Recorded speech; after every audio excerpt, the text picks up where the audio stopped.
Лятото наближава. Искаш ли да прегледаш ключовите точки на акне за петната преди лятото? Основната причина за петната всъщност е производството на меланин. Защо се произвежда меланин? Производството на меланин може да се дължи на хормонални причини, ултравиолетови лъчи или въздействието на травма върху кожата.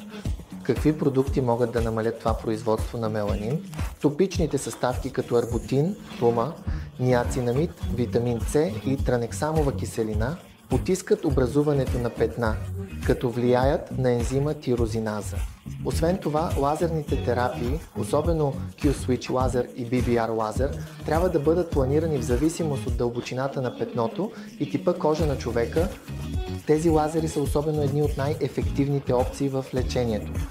Отново, при подходящи пациенти могат да се използват перорални лекарства, които потискат петната, или специално подбрани слънцезащитни кремове, подходящи за кожата на човека, за да се постигне значителен напредък в предотвратяването на образуването на петна.